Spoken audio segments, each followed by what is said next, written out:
everyone. So first of all, I want to apologize because I look like I just rolled out of bed, and that is kind of because I didn't just roll out of bed since it's 2 o'clock, but I haven't done anything like hair or makeup wise since I got out of bed, so please forgive that, and I'm sorry, but this is me. And it's raining outside, and I didn't really want to get ready, and yeah.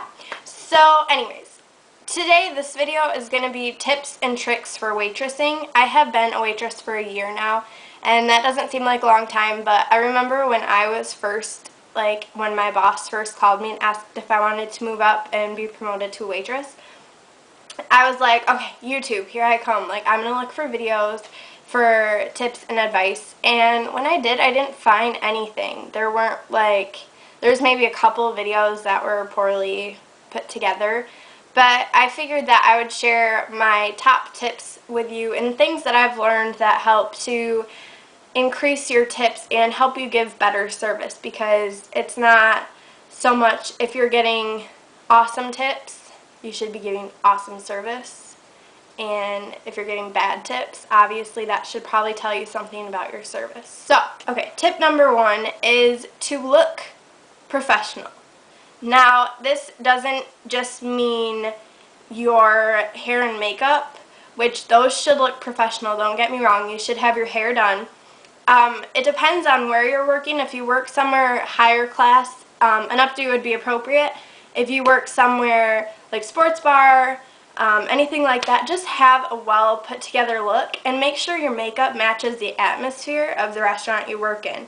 If you're working in a mostly younger people atmosphere, you can obviously have more hip makeup, but if you're working at a place where there's older people, you're going to want to tone your makeup down a little bit and help, obviously you can still have it, but just kind of tone it down so that it's not as overwhelming as it would be. You just kind of have to have your hair and makeup appropriate for the place that you're working, and I have a makeup tutorial for waitressing, and I will link that on the screen somewhere, so go check that out. And pretty much hair-wise, just make sure that it looks clean, and you don't want to be waited on by someone who looks dirty and gross. I have like a frog in my throat. Flaw. Hot. Okay. Further than that, you're going to want to make sure that your uniform looks clean. If your uniform when you go to work is wrinkly, iron it. That's simple.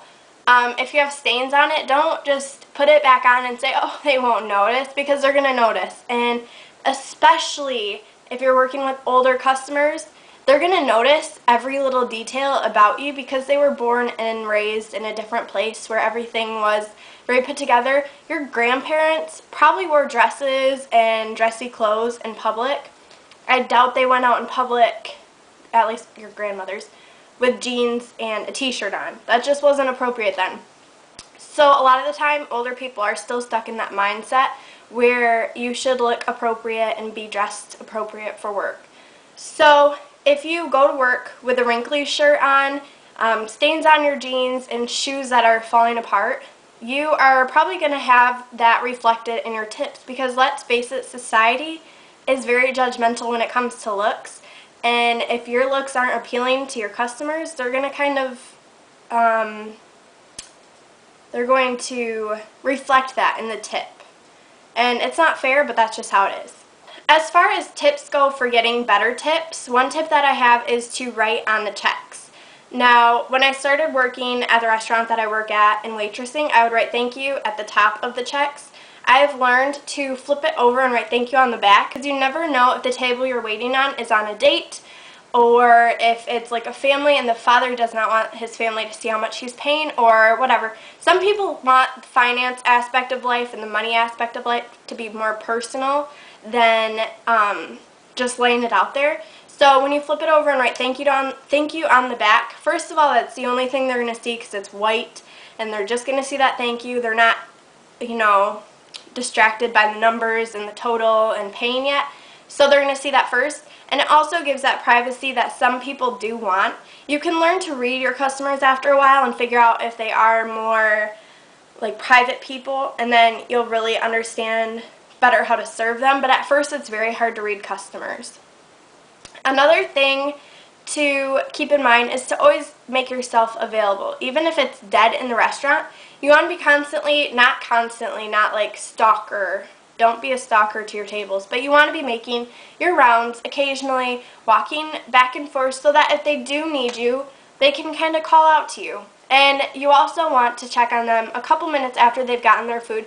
Don't go back the second you gave them their food and they haven't even gotten a bite of it and be like, how's your food? Is it good? Is there anything else you need? You have to wait a couple minutes, kind of, relax, because they're not going anywhere. They just got their food. You're fine.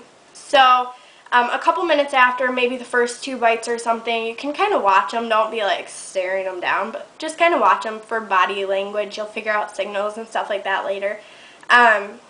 And they'll definitely give you the hints that you need.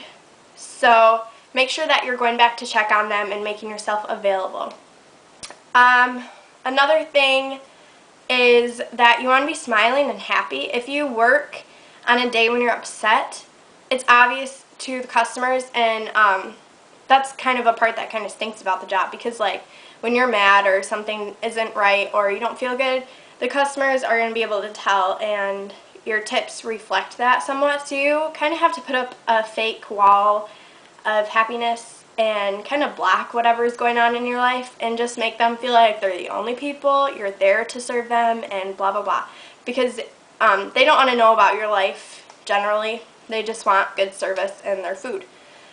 Another thing is, the second they sit down, well, after they've sat down and settled in, you want to get them drinks right away and keep their drinks coming. If they have water, especially if they're outside during the summer, make sure you're refilling their drinks. If they have pops, I know teenagers get on my nerves. They drink pop like none other, but keep refilling them. And if they have alcoholic drinks, you kind of just go up and I found a way for me is to target a drink. If there's an empty drink on the table and you say, oh, would you like another of that? And use the exact same, like the name of it, whatever it is. If you say, would you like another of that, and target the drink, they're more likely to say, oh yeah, that does sound good. So make sure that the drinks are constantly full and that if they want anything, you're accessible. The last thing that I have to say is a lot of the time people will kind of blow off the idea of an appetizer, and a way to kind of get around that is, instead of going up and going, do you want an appetizer, kind of read them. If they're ordering like coffees for older people, look for a more sophisticated appetizer, and don't offer like chips and cheese, that kind of thing. But if it's like young businessmen or something like that, I mean, read the people and figure out what you think they'd like and then offer them one. Don't offer them an appetizer, offer them a specific appetizer. Don't walk up and say, would you like an appetizer? Walk up and say, would you like chips and cheese, or would you like our sampler platter, mozzarella sticks, or something like that. You have to target the food, and you have to really, ultimately it boils down to knowing how to read the customers, because if you know how to read them, you're going to be able to serve them a lot better, and your tips are going to reflect that as well. So I hope that I helped out, and if you want more videos like this where I kind of give you my tips in the restaurant business, definitely let me know in the comments or send me a message or anything like that, and I will film another one. And if you have specific questions, you can leave those in the comments as well. The restaurant business can be very good to you, or it can be very cruel. So don't let one bad tip bring you down, because there are always those bad tippers out there, let me tell you. So I will talk to you all later, and I hope that you're having a great week and a great weekend, and yeah.